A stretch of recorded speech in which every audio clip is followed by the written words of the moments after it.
Good morning. Thank you so much for joining with us for our latest Learn and Grow seminar, and this one's on financially preparing for retirement. My name is Dustin Petz, and I serve as the president and CEO of the Kansas Methodist Foundation. Throughout Kansas, KMF empowers Methodist churches and ministries, individuals to be good stewards of the resources that they have been entrusted.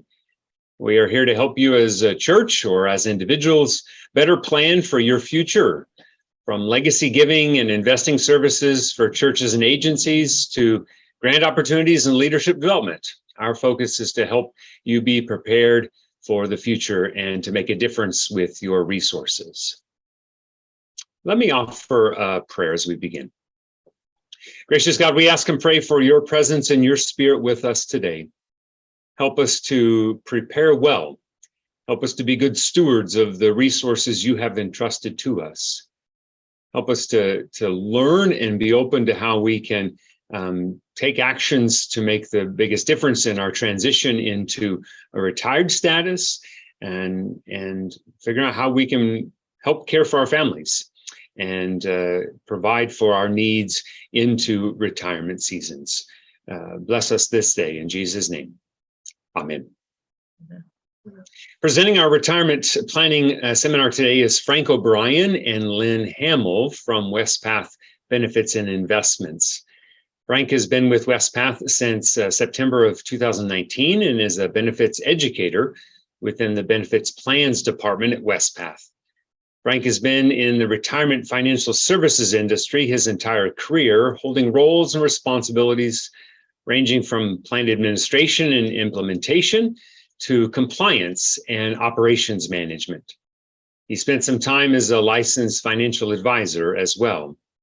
For nearly 2 decades, Frank has worked within the faith-based financial services arena, having worked with another church pension board for many years. He has a broad range of experiences and a depth of knowledge in the areas of employee benefits and retirement plan services. And he holds a designation of a fellow through the International Society of Certified Employee Benefits Specialists. Lynn Hammell joined Wespath in June of 2020 as a client relationship manager. She has more than 20 years of experience with institutional retirement plans, most recently serving as a relationship manager for small market plans at Lincoln Financial Group. Prior to Lincoln, Lynn spent 17 years at TIAA. She has extensive knowledge of both defined benefit and defined contribution retirement plans and has worked with private and governmental institutions. During her free time, Lynn enjoys travel, attending concerts, walking, and time with family. We are so grateful for the two of you being with us today. We look forward to your presentation. Thank you. Thank you. Thank you, Dustin. Lynn, do you want to say a quick hello and then I'll get started? Sure. Well, we appreciate the opportunity to be a part of your Learn and Grow series with the Kansas Methodist Foundation. I've been pleased to work with Joanna through this process. Frank and I also am in frequent conversation with Peggy Myhoover and Scott Bauer over at the Great Plains annual conference. So appreciate all of the support that we receive, and we certainly enjoy the relationship we've built. I'm going to be quiet and let Frank do his thing, and I'll be in the background taking questions as they come into chat room, and enjoy the seminar. Thank you. Well, thank you very much. And yes, my name is Frank O'Brien. It is a pleasure to be with you today. So I did receive a registration list from Joanna, and as Joanna just said recently, or a couple minutes ago, she cast a wide net of invites for individuals to come. I got the registrations. I began to look through them and get an idea for who is our audience today. And not surprisingly, it is those individuals who are late career type, for the most part, not all of you, but for the most part. And about 50% of the registrants were clergy, as well as lay. Some of the lay actually are not even participating in the Wespath plans yet, but happy to speak with you today as well as those of you who are in UMPIP. Given that kind of range demographically of the audience and seeing really that people are starting to lean towards thinking about retirement, the beginning of the presentation today, if I could get my clicker to work, what I'll do is I will go through the employer-provided retirement plans that we have. So the Clergy Retirement Security Program, there are individuals who have the ministerial pension plan. We'll talk about the annuities and what the COLA, the annual cost of living adjustment, looks like. Then we'll spend time with the UMPIP, and this is for a broader audience because clergy participate in UMPIP as well as lay employees. And here I'll broaden it out to speak on a few more retirement concepts that you may have heard of, maybe familiar with, or maybe not. See how it all kind of ties together. It wouldn't be right to do a review on a 403B plan without talking about the investment options that are available to you, so I'll touch on that. And then quickly just go through distribution options, a new program, well, a program we've had, but we've introduced some new changes to it. And then what your resources are, participant experience. So I'll try to remember to bring Lynn in for questions, but being sensitive to time. And although I'm living in Florida now, I'm a New Yorker, I tend to talk quick. So we'll try not to get too fast or too far ahead of ourselves. A reminder about Wespath, we are a not-for-profit organization. The plans that we have all fall under 501c3 type of companies or organizations, and the 403B plan is what the UMPIP is. That says $29 billion in assets under management. You know, the markets being what they are, I don't know what that number actually is today, but we are the largest reporting faith-based pension fund in the world. We've got over 100,000 participants. That includes all of us, or most of us, that are actually on this webinar right now. Clergy, surviving spouses, lay employees, alternate employees. So we have a broad range of individuals that we support, and we are about caring for those who serve by providing our services to those who provide their services to the UMC. And as one of my colleagues likes to say, it is what gets us up in the morning. Things to be aware of relative to the Book of Discipline and how the Book of Discipline relative to clergy look at retirement. There's different categories of retirement. The first is normal retirement. Normal retirement is for those who have attained age 65 or 40 years of service. That "or" is the key word. If you're 62 with 40 years of service, that's normal retirement. If you're 65 with anything less, 30 years, 25 years, but you're age 65, that's normal retirement. Then there's early retirement.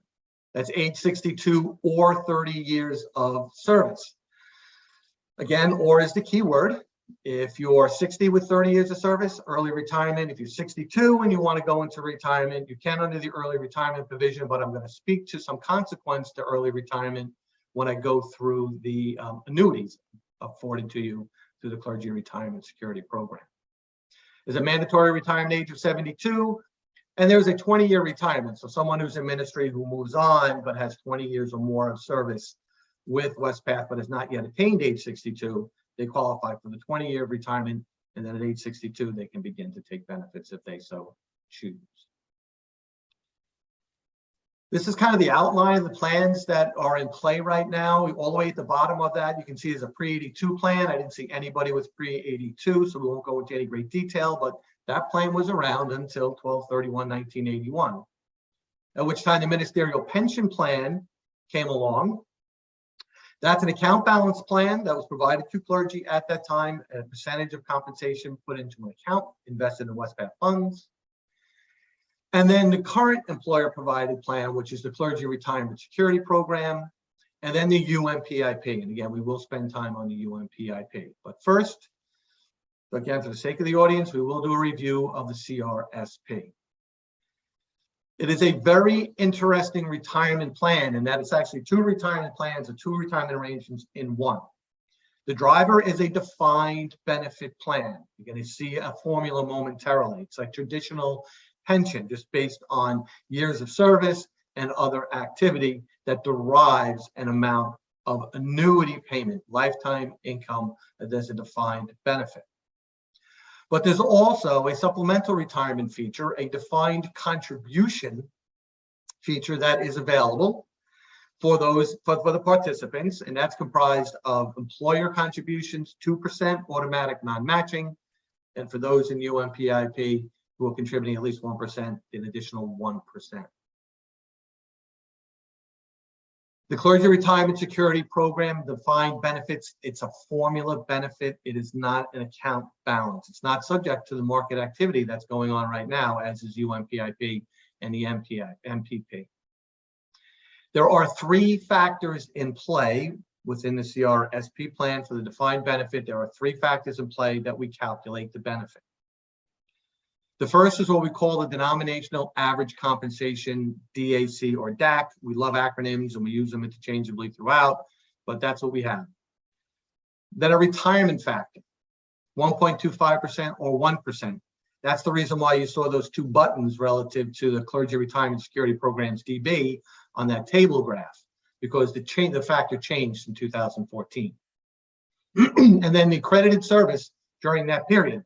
So we're looking at service time in the periods that we're going to review, months and years of service, as one of the pieces of the formula. So for those who are clergy and starting to think about retirement, you want to take a look at your clergy service record and make sure that all of your credited service has been fully accounted for.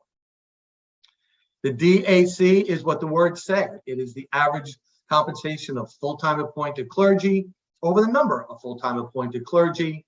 For this year, the retirees class average denominational average compensation is $75,570.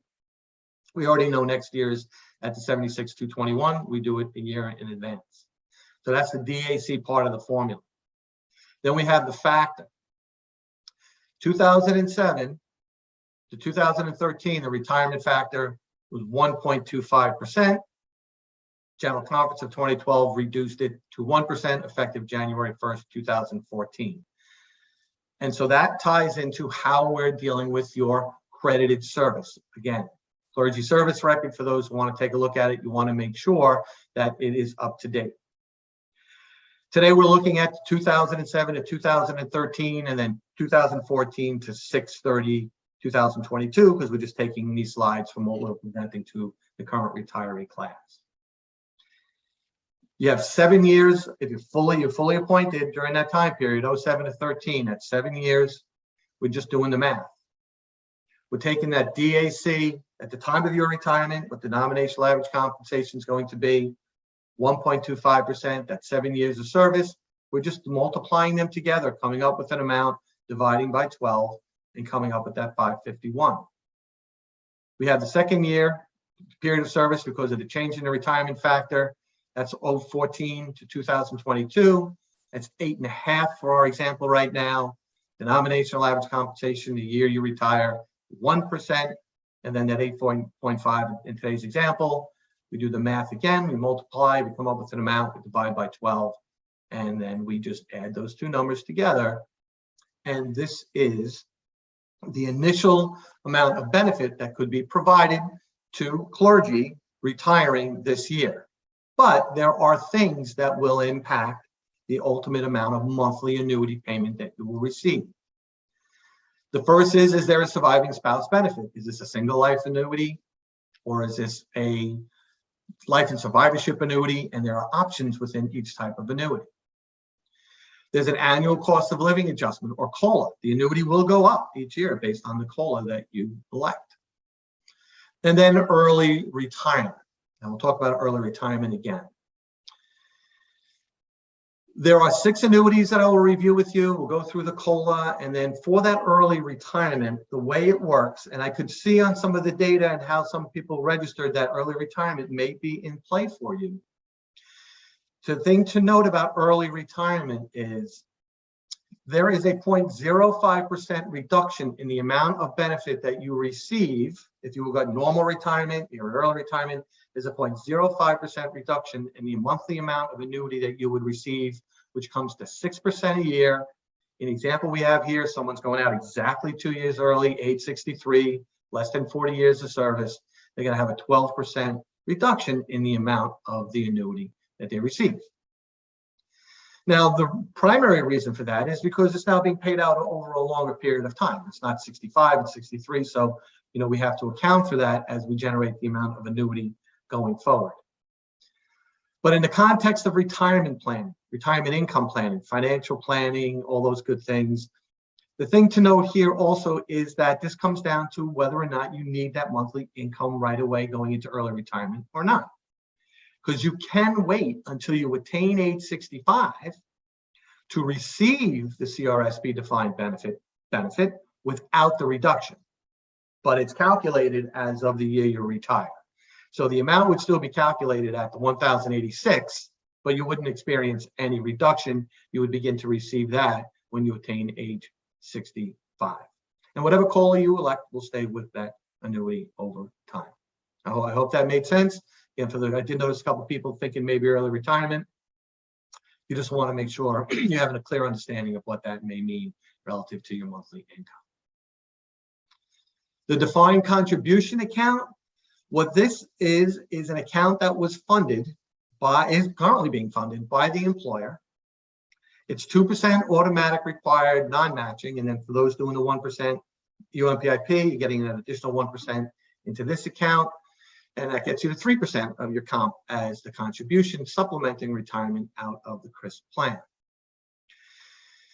You direct the investments that you want to go into, the Wespath funds. I'm going to review the Wespath funds. You can do that. We have a program called Life Stage Investment Management, where you're asking us to tailor the investment allocation for you based on certain demographic information about you over the long haul of your active time in employment or ministry, and actually to and through retirement as well. There's a lot of options and flexibility when you take your defined contribution accounts, your account balances out. There is available as cash distributions. People tend to roll over, the clergy tend to roll over their amounts from the CRISP BC and MPP that do not get annuitized into UMPIP. You have a lot of options and flexibility there. You can roll it over to another retirement plan, but for clergy, always be mindful of the housing allowance tax exclusion. You want to make sure that wherever your retirement account or Wespath ends up, that housing allowance tax exclusion remains available. And if it's in a commercial vehicle like a Fidelity or a Vanguard, it's highly, highly, highly unlikely that will be the case. But again, with financial planning, you could take some out, roll it out, keep the rest with Wespath, maintain your income and your housing allowance exclusion. Actually, Frank, I have a question that's come. I think it's a good question that would be helpful to the audience. Can a person start taking one plan like MPP without taking another like CRSP? Yes. The CRSP defined benefit annuity, once you are like fully accrued, you're age 65 normal retirement or age 63 and ready to go, you can go ahead and take that benefit. But after age 65, there's no point in deferring that benefit. Take it, it's not going to change. That's going to be your benefit. The ministerial pension plan, it's an account balance plan. You can defer that until right here, required minimum distributions by age of 72. And we'll get into with MPP, you can actually split out the percentages of MPP and deal with each mutually exclusive, if you will, as you go into retirement. So yeah, the answer to that is yes, you can choose, go active with CRSP, defer MPP, or vice versa, although the formula benefit of CRSP kind of leans you towards taking it when it becomes available. All right. So we have that there again, required minimum distributions, and with account balances, anything that is remaining upon you and your spouse's death will go to your named designated beneficiaries. So hopefully they are in good working order so that you avoid probate court and all of that going forward. Talk quickly about the annuities. They are a series of monthly payments that you will receive. If it's coming to you in the form of an annuity, it is lifetime income. You and your spouse cannot outlive it. You will receive a benefit with your elected COLA throughout your retirement, but when you both have passed, no further benefit to anyone. All of the annuity types provide you again with that lifetime of income. It goes to you and your spouse, cannot outlive it.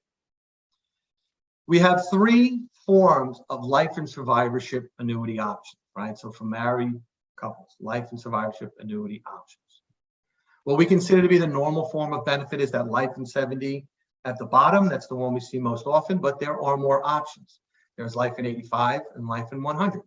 So what does that mean? You go into retirement, you have a life and 70% annuity.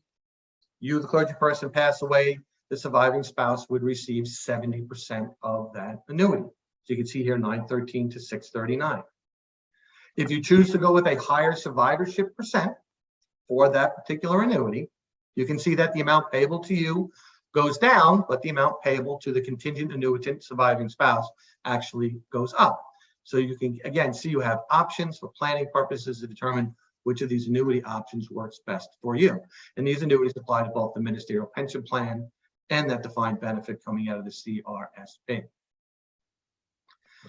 We do have 3 single life annuities. With the single life annuities, we have 3 options that can be provided. The first is a straight single life only annuity. So a person single, they go in, they stop receiving their annuity. Whenever they pass away, that's it. No further benefit to anyone. It's a single life annuity. You can see, looking at these numbers, and these numbers will run through our actuarial program. These numbers are legitimate. You can see that that's the highest of all of the numbers that you've seen so far, that 1,061. But often, single clergy persons are taking care of somebody else in their family. It could be a parent, it could be a niece or a nephew, who knows. And so what we provide for that individual is the ability to say, what happens if I pass away too soon into retirement? Can someone else receive some of that benefit for a period of time? And the answer is yes. We have what we call a 5-year period certain and a 10-year period certain option. So what that means is you go into retirement and you 3 years into it, you pass away. For the remaining 2 years, your designated beneficiary for that benefit will receive that. After 5 years, no further benefit to anyone. The 10 years, just a bigger window. You go in, maybe the 7th year you pass away. For the remaining 3 years, that individual you designated to receive that benefit will receive that benefit for the remaining 3 years. After 10 years, no further benefit to anyone. And it starts with that first payment. So if you go past 5 years or you go past 10 years and you pass, no further benefit to anyone. But as you can see here, the reduction in the amounts actually is not quite the magnitude as it was with the life and survivorship percentage change that we reviewed earlier. And then we'll talk about the COLA, and then we'll start to talk about MPP very quickly, and then we'll get into UMPIP and other retirement type topics. COLA, annual cost of living adjustment. You elect the COLA that you want to attach to the annuity. For the clergy retirement security program, it has to be 2%. That's the minimum. It can be 3%, it can be 4%, it can be 5%. So the CRISP DB, 2, 3, 4, or 5% COLA attaches to it. But for the MPP, you hear about momentarily, you can do a 0% COLA if you choose. So what is the general impact on the cost of living adjustment that you choose ultimately, right? Because there is going to be an impact on that. And conceptually, it's really the same as the life and survivorship. The higher the COLA percentage you elect, the lower the initial amount to you. So what we consider to be the normal form of benefit is a life and 70% annuity with a 2% annual cost of living adjustment. So that is the purple line. Life and 70, 2%. But let's say your plan calls for you to receive, and you want to receive a 5% COLA, which means the amount coming into retirement is going to be lower, but the amount later on in retirement is greater. So you can see, looking at the orange line, the highest percent there, 5%, we've reduced the amount, and don't pay too much attention to the numbers and the ages underneath, but you do reduce the amount that you get initially, but it goes up that 5% and eventually crosses over the threshold as if it was a life in 70 with a 2% COLA. For the ministerial pension plan, if you did a 0% COLA, here you will see it's the highest amount of annuity going into retirement, but then it's a straight annuity. It's fixed annuity. It doesn't change. There's no COLA. And conceptually, you can see that with the 3% or the 4%, if we reduce the amount, it reduces the amount you initially get, but over time, again, you hit that threshold and you receive more income in retirement. So, this is where we talk about EY Financial Planning Services, your own financial advisor, and you want to think about, how you can put this into an overall financial plan, retirement income plan, relative to the COLA percentage and what percentage you want to use. You want more money later, or do you need more money now? All of that. And similar to the question that Lynn just asked, you can have one COLA percent attached to the CRSP with a different COLA percent attached to the MPP. The ministerial pension plan, very quickly, it's an account balance plan. 11 to 12% of clergy compensation was put into an account. It's invested in the Wespath funds, but we use life stage investment management. And we're tailoring the investment allocation to get you to, into, and through retirement. It's got a bit of a conservative tilt to it because it's intended to provide that retirement income to you. And then in retirement, it becomes an annuity, but not all of it. You have 100% of the ministerial pension plan right now invested in life stage investment management Wespath funds. When you make the election to receive your benefit from the MPP, 65% of that will go and purchase an annuity. And the annuities that we just reviewed are the annuity options, the COLA options with that 0%. But there's the 35% you did not annuitize, and that becomes an account balance. And that account balance is where you're going to be able to receive cash distributions or take other options along the way relative to that 35%. Going into retirement, you can say, I want to defer the 65% annuity, but I need to receive income from the 35%. You can roll the 35% down into UMPIP and begin to take some income off of that for cash flow purposes while you're waiting to take that 65% annuity, if you so choose. So again, more flexibility, more options. So those are the employer provided plans that are provided to clergy. Just wanted to review those, but now we'll talk about well, before I do that, Lynn, is there any more questions that came in before I get into UMPIP? There are no more questions. Okay. So the United Methodist Personal Investment Plan, UMPIP, UMPIP, like I said, we love our acronyms and we need to change them all the time. What is it? It is a defined contribution plan. It's a qualified defined contribution 403B retirement plan. It is the 403Bs to the nonprofit world is the 401Ks for the for-profit world. With the UMPIP, the employer fills out what we call an adoption agreement to spell out the provisions that they want to apply to UMPIP. It can receive employer contributions, but for the most part, the UMPIP is a plan that receives participant contributions. There's different contribution types I'm going to review through payroll deduction. You determine the account type that you want to contribute into, and then you also direct the investments. You can self-manage your investments. We have the Wespath funds. If you're comfortable with the investment markets and asset class, you want to do that, you go right ahead and do that. I'm doing that right now myself. But we also have life stage investment management, which I mentioned earlier, where we're tailoring and managing that for you. It's an autopilot solution that we have. There are a few participant contribution types that we will review. The rollovers we'll put to the side for the moment, but we have the before tax, after tax, and Roth contribution accounts that are available to you now. And again, this would come through payroll deduction going into the UMPIP plan. As it relates to the before tax contribution, here you are avoiding taxes now. You get your monthly pay, and then you get the amount that's going to come out as contribution, and then the remainder gets taxed. Now, within the context of this audience, I need to bifurcate a little bit. For the clergy participants, you have your gross pay, your contribution comes out, and then SECA and the rest of the taxes are taken.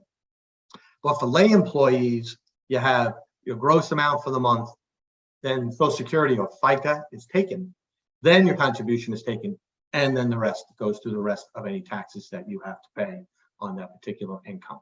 And I have a bit of a table here that will show the lay employees. It's tax deferred, right? Because it's going in before tax. You're not paying taxes going in. All the earnings on it are tax deferred, but it becomes exposed as ordinary income taxes when you start to receive distributions in retirement. We also have the Roth contribution account. The Roth contribution account is an interesting account because it's actually an after-tax account, but the way it's calculated, it's as if it was a before-tax contribution. So you have your gross pay, and then whatever going to happen relative to SECA or FICA, then the amount that gets calculated for the Roth contribution, then the taxes get paid against that gross amount. So you're actually paying the taxes on that during that payroll cycle, but we've calculated the amount to be as if it was a before tax, And what that means is you're giving the Treasury more in taxes now by using the Roth account as if you use the before tax account. So what they say is, well, the contribution's already been taxed, so it can't be taxed again. But if you qualify the Roth account, and the earnings coming out of retirement won't be taxed again either. You've already given us the taxes. We're going to let you get that income later on tax-free. To qualify a Roth account, two things have to happen. The first is you have to be over age 59 and a half. It is a retirement account.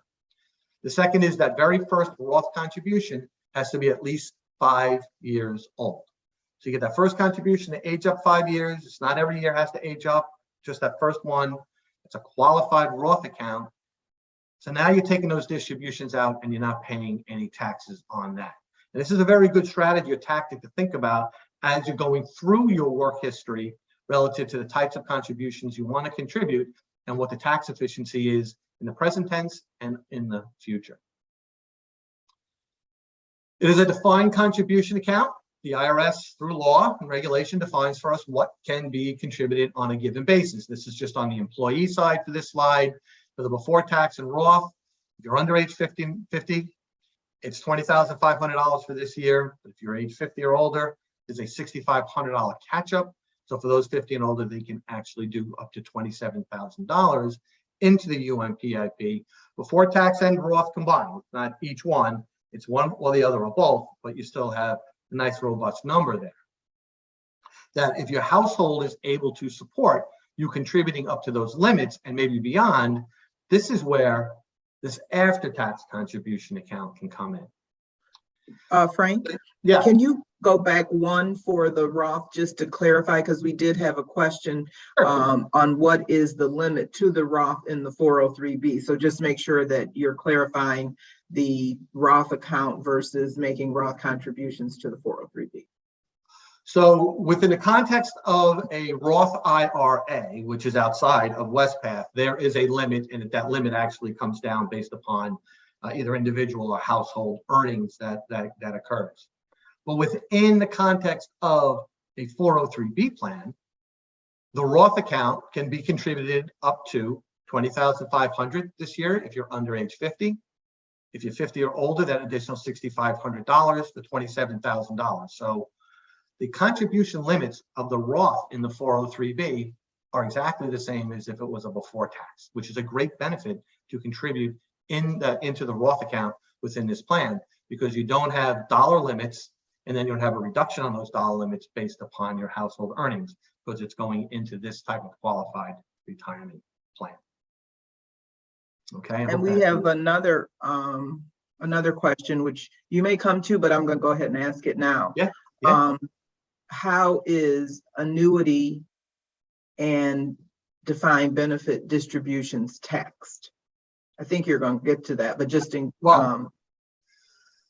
so how is the clergy retirement security programs, the actual defined benefit, how is that taxed? Taxed. Mm-hmm. All right. So first and foremost, it's taxed as ordinary income taxes. So it's coming out, it's a formula benefit. You weren't contributing anything to it. It's all based upon the employer. So as far as the IRS is concerned, that's all exposed to taxation as ordinary income tax. However, if it's clergy retirement security program defined benefit, by definition, it's clergy persons. Clergy persons have the housing allowance tax exclusion available to them. They have that now in ministry.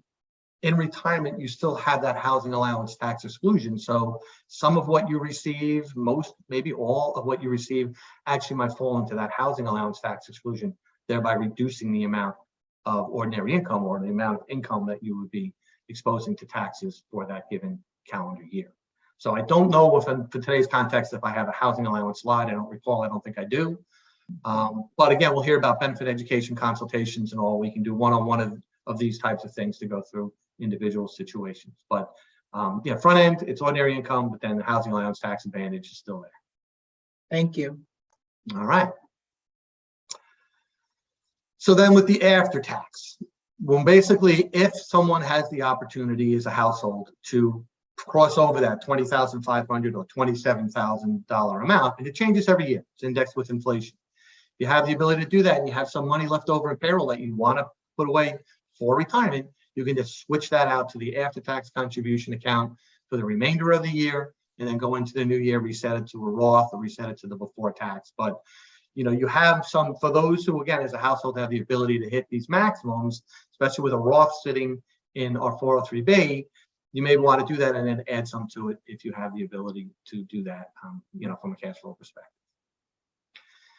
So you think about the types of contributions that you can put into the UNPIP, and there's tax efficiency strategies that come across that.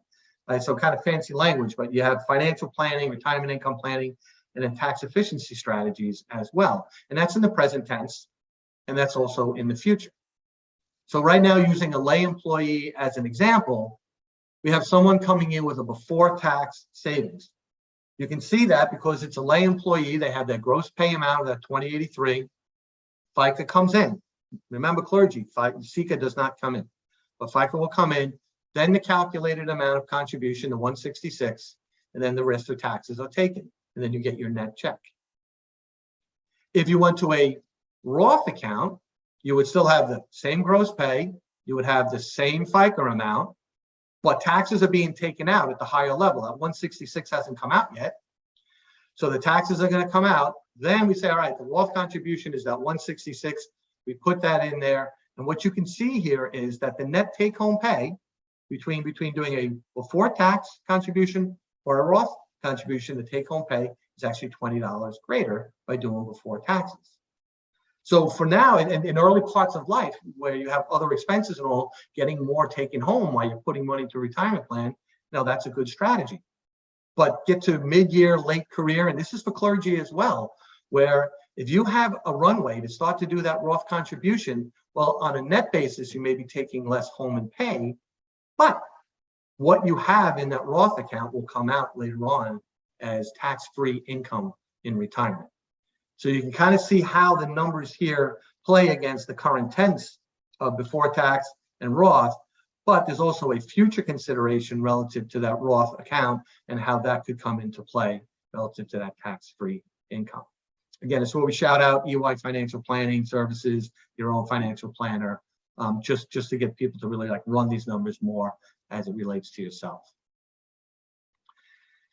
There's a concept called dollar cost averaging that comes into play within retirement plans. Maybe some of you have heard of it, maybe some have not. But basically what that means is you're putting in a contribution amount. I think our example is $500 is going into a retirement account each and every month. You're going into the investment funds that we have, and the markets change over time. So what you see here within the relationship of the blue line and the gold line is the number of shares that you will purchase with that $500 relative to the market value of that fund at that time. So as that blue line's going up and the fund account is, fund's going up and the price is going up, you're going to buy less of those shares when you come in with that $500. But as we're experiencing right now, when the markets come down, well, that $500 is still coming in and you're buying more shares of that mutual fund at that time. So right now, with all the market angst that we have, and it's real, and we're all feeling it, as you're contributing into the retirement plan right now, you're actually buying the fund for sale. So you have a little bit of comfort in that, and you can kind of relax a little bit about it in today's environment because you're actually buying more of the shares because it's cheaper. And then markets come back historically, that will come back as well. And what studies have shown and repeat over and over again when they do a study at this, that if you were to use this dollar cost averaging approach, which we do in the retirement plan, as opposed to just doing one lump sum into a fund and leaving it alone, you get a higher rate of return out of your investment funds doing dollar cost averaging over time than you do by just doing that one individual purchase and then leaving it alone. So that's one of the underlying drivers of retirement plan savings is that while the markets are doing their volatility thing, you actually are benefiting from that over time because of the dollar cost averaging that's occurring underneath. But also with that, we also have the time value of money. We know that we have compounding is a big part of what we're trying to accomplish here and getting more over time. So as an example of some compounding here, we have assumptions, somebody's age 25 making $35,000 or age 45 making 65. That plan increases at 3%. The model fund that we're in is 7%. investment gain. And you can kind of see how this plays out over time. So someone who's contributing 1%, and that 1% is that compensation is going up and all over time, will receive a benefit with that compounding of 102,484. But if someone dialed it up to 4%, which to some can be difficult, but others maybe not so much, you can see that over the same period of time, that by putting the more in and accumulating more and doing that dollar cost averaging and really staying disciplined and with it over time, you have more available to you as income in retirement. But the story isn't just about getting started at age 25. In fact, the story shouldn't be about whenever you get started. Because when you get started, it's important because you're putting money away for yourself for retirement, and there's no such thing as too much money in retirement. And there's no such thing as I've run out of time to save for my retirement. If the retirement plan is available to you, go ahead and put the monies in there. Again, you got tax efficiency strategies that also remain available to you. So we're looking at somebody here who's 45, 20 years has gone by, they've finally gotten in, and they're contributing themselves, they're contributing a little bit more for catch-up purposes, so they're doing 6% instead of 4%, and still going into retirement at age 65, still there is a nice dollar amount that is available to that individual to help support them in retirement, just by letting all of this happen behind the scenes, staying disciplined, trying to get that contribution percent up as high as you can, so that you can get more going into retirement. And then we have inflation. And up until recently, this was kind of a benign slide, but inflation as well as taxes are the two things that your financial advisor will tell you are huge considerations when you're actually sitting down and doing your financial planning, your retirement income planning, because you have to take into consideration marginal tax rates, and you have to take into consideration purchasing power. On this slide, you could see that for really the last 200 years almost, that our inflation rate was 1.9%. Well, that's probably going to be higher now, and we know we have high inflation now, but still the story here is that over time inflation tends to moderate, and on average domestically runs about 2% per year. Right now, retirement planning dynamics, I'm sure, are not approaching it from a 2% perspective, but for those who still have a runway to retirement, hopefully things will kind of get back to more normalized. Maybe it won't be 2%, maybe it'll be 3%, but still kind of get that down to where at least we know we're managing our contribution flow, our investment flow, and we're dealing with the inflation rates with that. We have the contribution types available: before tax, Roth, after tax, if that's advantageous. And then you have things to be thinking about in terms of conceptually saving over a long period of time. We call this the accumulation phase. That's what you're doing. You're putting money in, you're accumulating that through this dollar cost averaging. You're getting more or less shares over time, but over time that gives us a greater return. We want to make sure we stay disciplined to it. We want that time value of money to work, and then we want to be managing towards future events, taxes, inflation, those types of things. Before I head out of here, I just do want to talk about the rollovers into UMPIP. A rollover is, unlike a contribution that comes in every month, is more or less a lump sum that would come in from a prior employer retirement plan.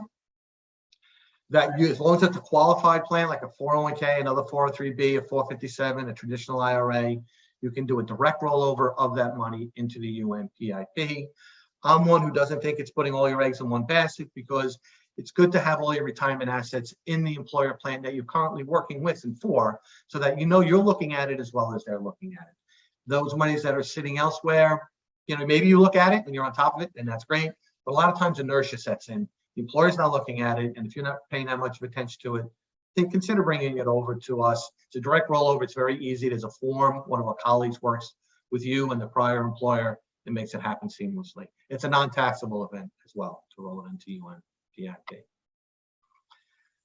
Again, it would be unfair to talk about a retirement plan and the contributions available without talking about the investments, and there are several benefits of investing with Wespath. Again, we are a large organization. That gives us economy of scale.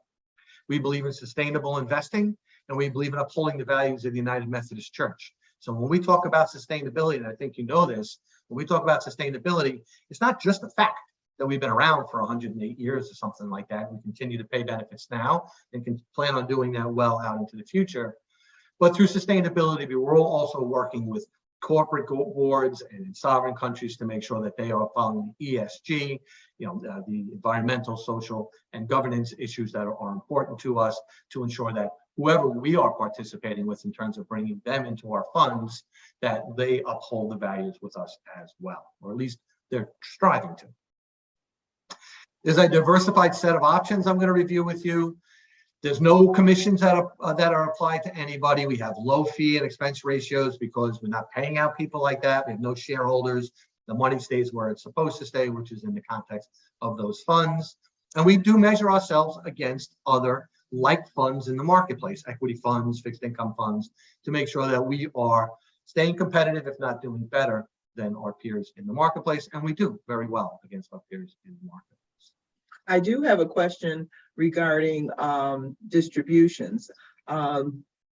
I want to make qualified charitable distributions from pre-tax money, like the 403B. Can I do that from this UMPIP or MPP, or do I need to roll over a portion to an outside traditional IRA to do my annual charitable giving once I'm 70 and a half? Well, I know that's 72 now. Yeah, 72 now. Doing the charitable contributions in lieu of a required minimum distribution, or having that required minimum distribution point directly to a charitable organization. Can't do that out of a 403B plan like UMPIP, but it can be done out of a traditional IRA. I don't really know why. I've never really heard why, but that is the way that is still structured right now. Okay, great. Thank you. So rolling out to that IRA and then getting that out that way would be the way to go. So we have a set of funds here, and they're categorized: capital preservation, stable value fund. And we're going to look at a risk and return measuring momentarily. This is the safest fund, but it's the safest fund, which means it has the lowest potential rate of return. Income funds are bond funds. We have government bond funds, corporate bonds, those types of things that we build in there. And then we still kind of break them out by risk level. The inflation protection fund is a fund that really is designed to maintain the pace with inflation. Fixed income fund is a broad range category of any type of these types of securities that we can capture and put into the fund. It's got a little bit more risk because it's more broad, a little potential rate of return. And the extended term fixed income fund only deals with the bond market that's out in the distance, 10-year, 30-year type bonds, higher level of risk because nobody knows what the economy is going to look like there. So a higher rate of potential return, but still in the context of the income fund category. At the bottom here, you can see we have two equity funds, the U.S. equity and the international equity fund. These where we go out and we buy either domestic companies and get their company stock, or international companies like Sony and Siemens from abroad and bring them in and have an international equity fund. Equities, by their very nature, are the highest risk, highest rates of return, potential rate of return, but certainly volatile.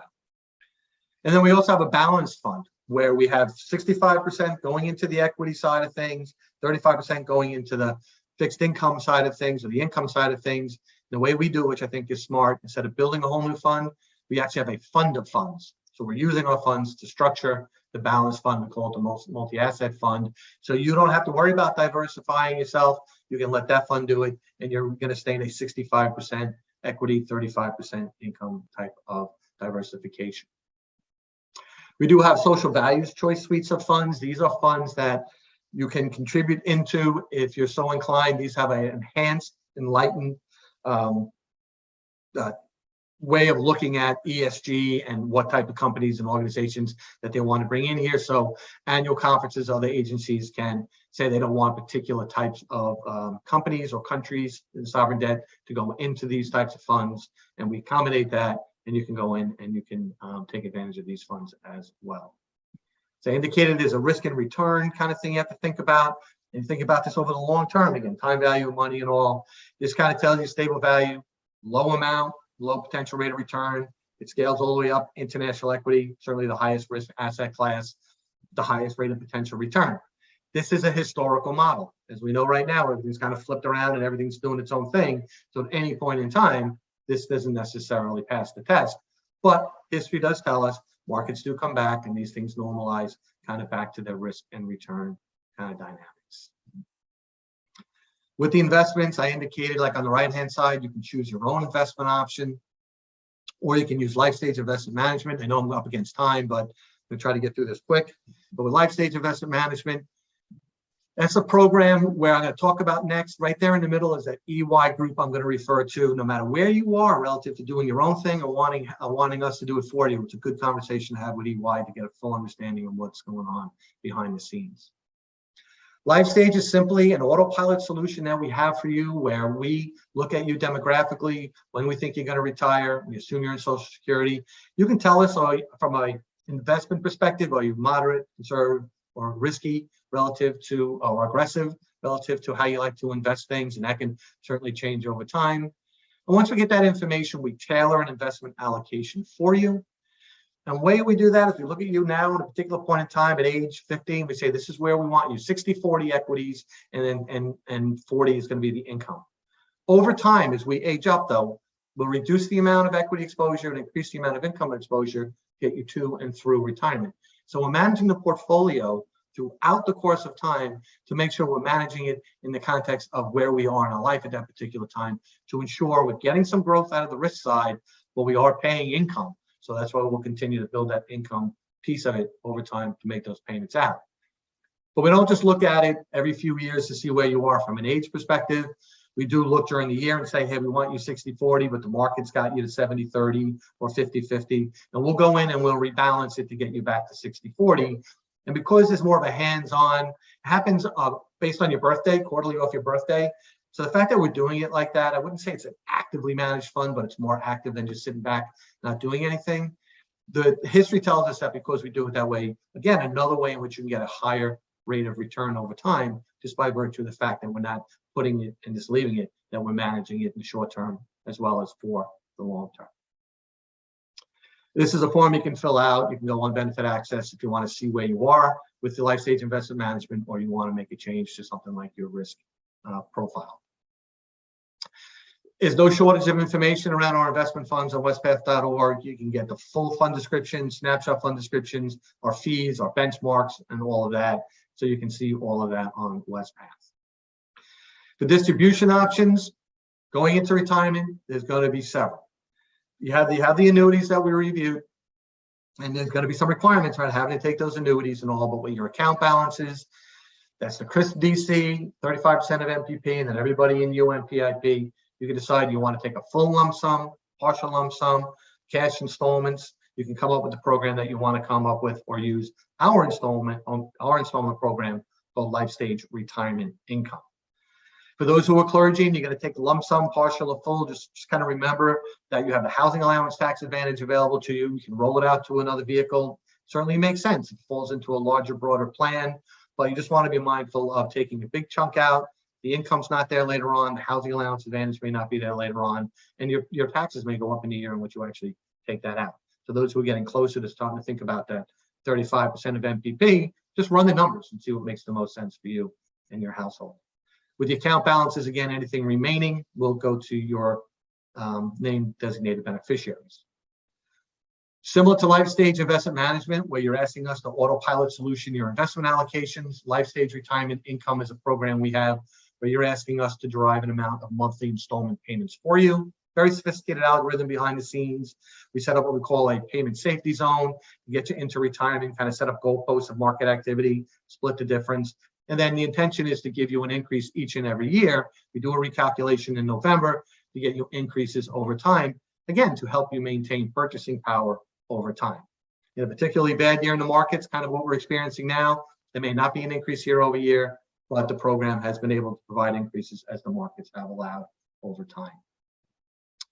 You don't have to do all of your account balances for LifeStage. You can carve out some and put it to the side as a reserve, and then use the rest for this LifeStage program. We've added 2 features to it this year. I'll go through very quickly: a Social Security bridge and longevity income protection.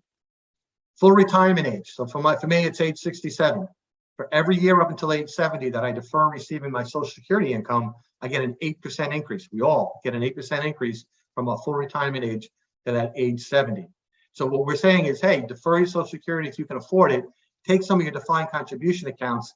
Tell us what the amount would have been, and we'll pay you that amount until you actually take your Social Security out of your account balances. But once Social Security begins, you receive that, we reduce the amount coming out of your account balances. And then there's also this longevity income protection contract, which is another deferred annuity that you could purchase. It's a life and 70% survivorship annuity. When you're enrolling for life stage is when you purchase the annuity, but it does not pay until you attain age 80. And then again, after that, if you pass away, your spouse would receive 70%. So quickly, to give you a visual representation of what I just said, life stage, your account balances, we're deriving the amount of monthly income for you. You want to defer Social Security, we're going to take more out of that life stage area.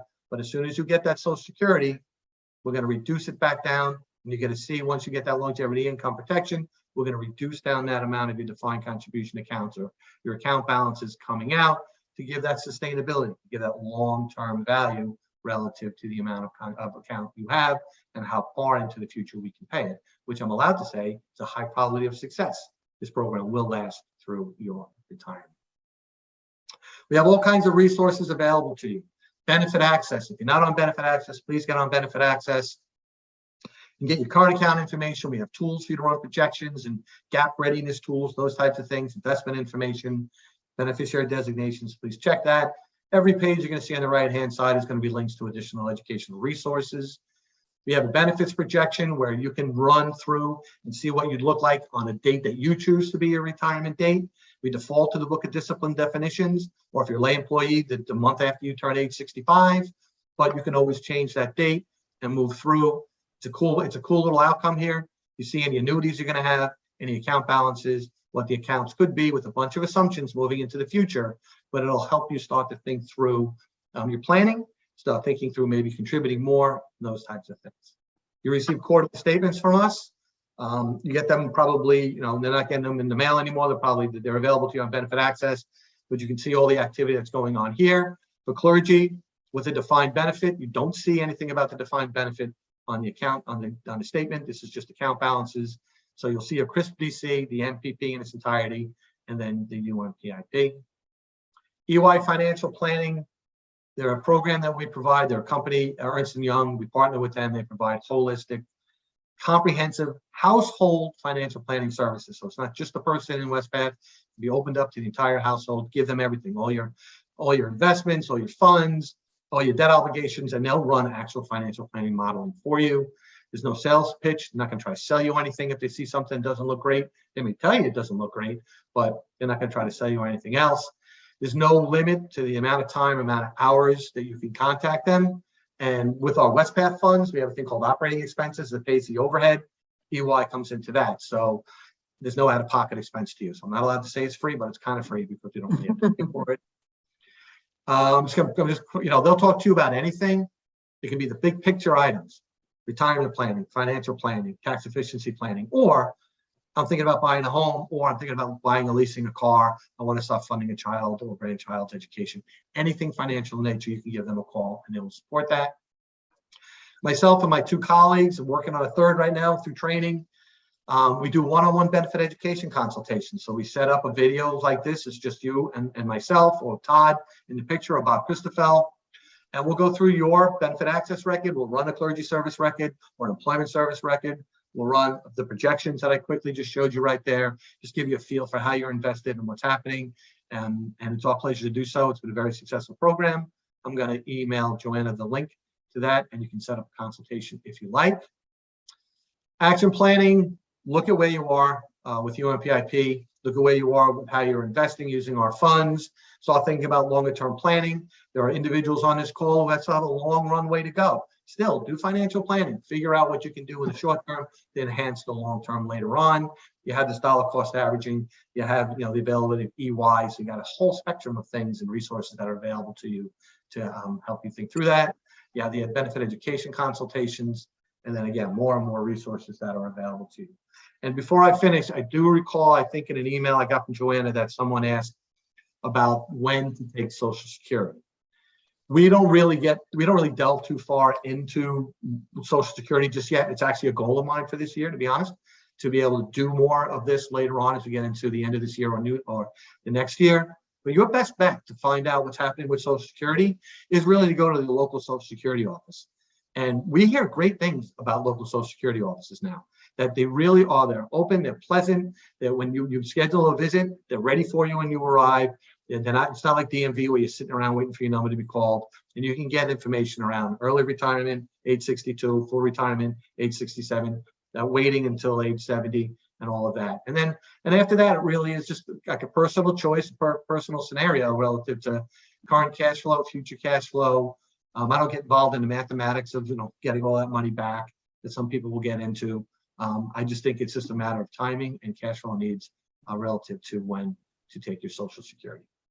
So I think that now gets me through the presentation. If there's any additional questions that you may have, I think we might be able to either type it in or maybe go on the microphone now. But hopefully that came out a lot. It was a lot. We do appreciate that it's a fire hose of information, but I just felt that given the audience breadth that to kind of hit a lot of different things may have made the most sense.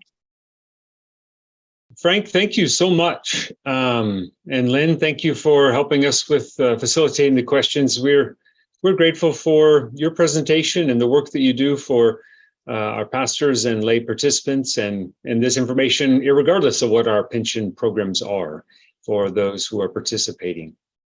Thank you very much. I want to lift up a couple of things on our website. We do have other Learn and Grow webinars, and we actually had a two-part series about Social Security that we did a year ago that might be another option in addition to your local office that Frank spoke about. I guess if there are persons that do have questions and you're welcome to send it to us, and we'll see if we can find a connection with Frank or Lynn, or find a response of how to connect you to a possible response and answer. We're grateful for everybody being on the call. I'm grateful for Wespath and the care that you do for pension plans, as well as the investments from our institution. From KMF invests our institutional funds on the institutional side at Wespath, and grateful for your work in ministry. On behalf of KMF, thank you for joining today for this webinar. We're grateful for your time, and the recording of the presentation will be sent out that you can go back and watch or share with others who might be interested. And if there's ways that we can be of assistance or help you, please let us know. We'll be sending an email, so I invite you to look for that for the recorded link. And I hope you have a blessed day. Stay cool. Frank, Lynn, thank you so much for your work with us today. We're very grateful.